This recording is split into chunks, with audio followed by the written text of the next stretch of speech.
Hello, good day! Ito nga pala ang inyong Sir Jello at mayroon ako ulit ituturo sa inyo na math video topics. Pero bago yan, huwag niyo munang kalimutang mag-subscribe sa aking YouTube channel na Sir Jello. Hello, good day! Welcome to our fourth quarter, our math grade 9. And for today, we're going to discuss about the 6 trigonometric ratios. So basically, we are now in trigonometry. So first, we have this right triangle here with this particular angle. So we're going to focus with this angle called theta. So this is our angle. And then we have sides A, B, and C. So, with respect to this angle, theta, this side, your side A here will be the opposite side. And then, side B will be the adjacent side. And then, side C will be your hypotenuse. Or, this side also is the opposite of this angle, which is the right angle.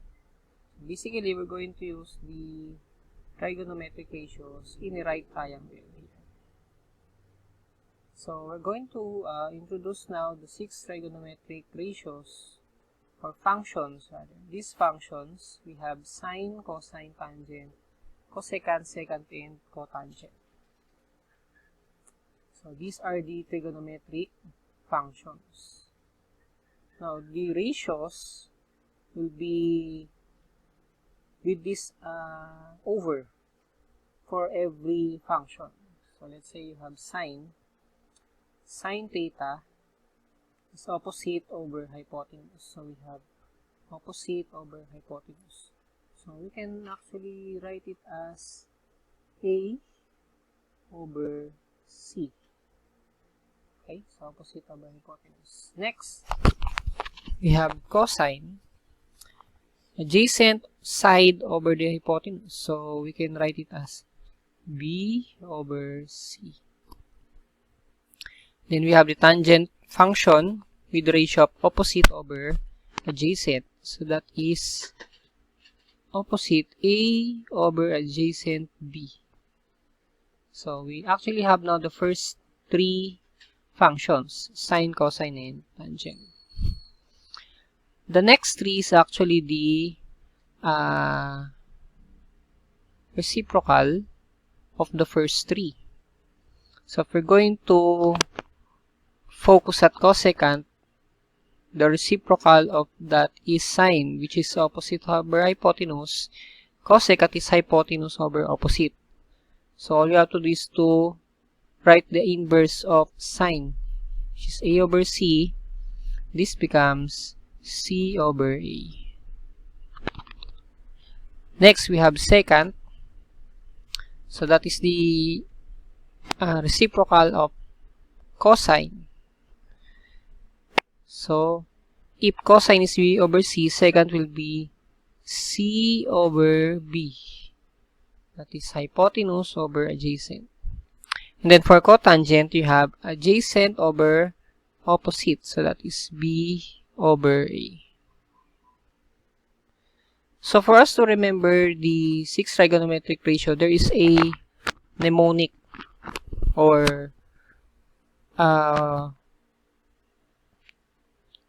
one keyword that we're going to use for us to easily memorize or indicate which side we are looking for.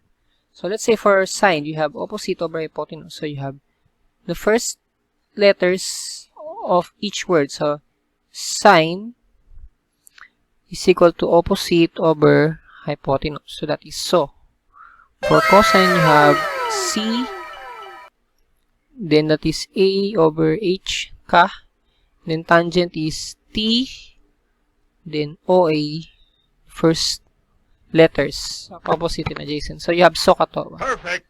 So that's the only thing you're going to remember in order to identify the sides we're looking for. Next, for the last three functions, so you have C. Cosecant is hypotenuse over opposite. Secant is hypotenuse over adjacent. And cotangent is adjacent over opposite. So you have Chauchat. So that is how we write the 6 trigonometric ratios. So eventually, if you have an angle here, let's say you have alpha, so the only sides that will interchange will be the opposite and the adjacent. The hypotenuse will be the same. Okay. Let us have our example. So example number 1, we have these sides of your right triangle.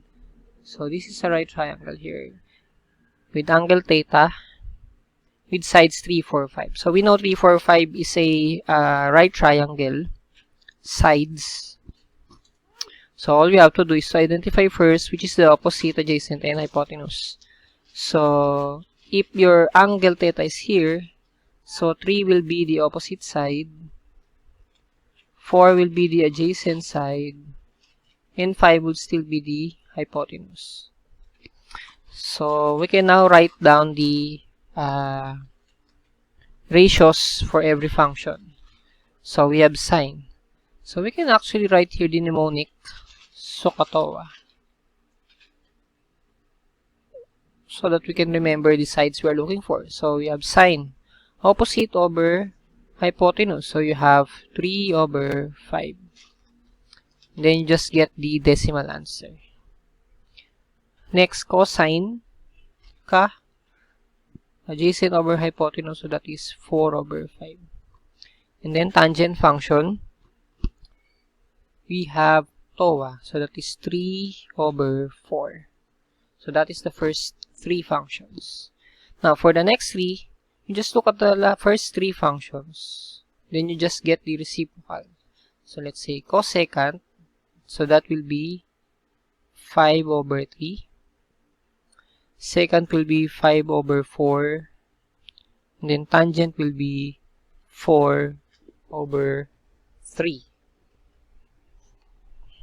Okay. Then we can always have the decimal answers. Let's say 3 divided by 5. That is 0.6.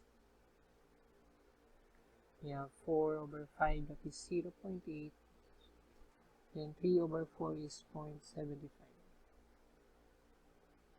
For 5 over 3, we have 1.6 with a vinculum.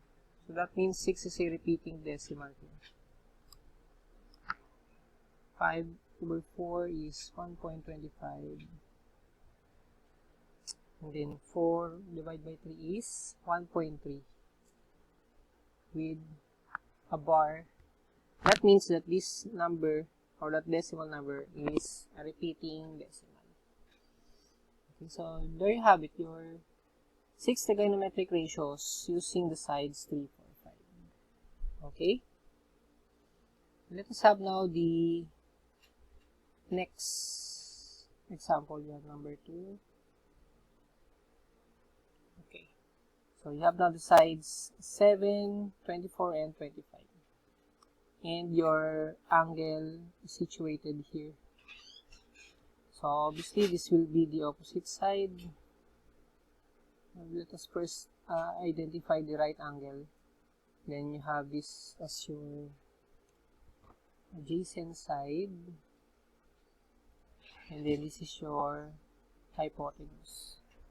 So for sine, so we have so that's 24 over 25. Next, cosine is 7 over 25. And then tangent, you have TOA, that's 24 over 7. And for the reciprocal functions, we have cosecant, so that is 25 over 24. secant is 25 over 7, 7. And then cotangent is 7 over 24. Then you just get the decimal answers. Okay? So, there you have your ratios for number 2. Okay, last number. We have number 3.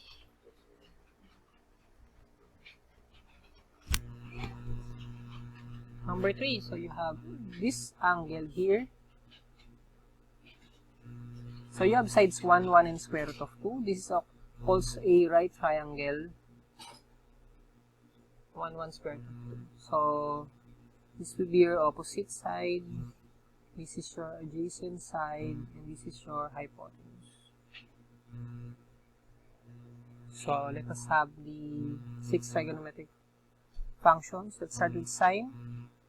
So that's 1 over square root of 2. Now, since our denominator is square root or radical sign, so we have to rationalize both the numerator and denominator by square root of 2. So 1 times square root of 2 is square root of 2 over square root of 4. But square root of 4 is 2. So the answer is square root of 2 over 3. The same with cosine, which is 1 over square root of 2. So to simplify, that is also square root of 2 over 3. And then tangent function, so you have TOA, so that's 1 over 1. So tangent theta is 1. Next, let's have the reciprocal. So you have, if your sine is 1 over square root of 2, so cosecant will be square root of 2 over 1 or simply square root of 2. The same with secant, so that is square root of 2. And cotangent theta is also 1. So that is the 6 trigonometric ratios for number 3. Actually, this right triangle 1, 1 square root of 2 is an example of a 45, 90 right triangle. And you have this default values for this type of right triangle. Okay, so there you have it. You're identifying the 6 trigonometric ratios given to you, the sides of a right triangle with respect to the angle represented by theta or any Greek letter will be. So always remember, just use the mnemonics Sokotowa and Choshakaw to identify the sides of the right triangle. Okay, so that will be all for now. Thank you very much and have a good day.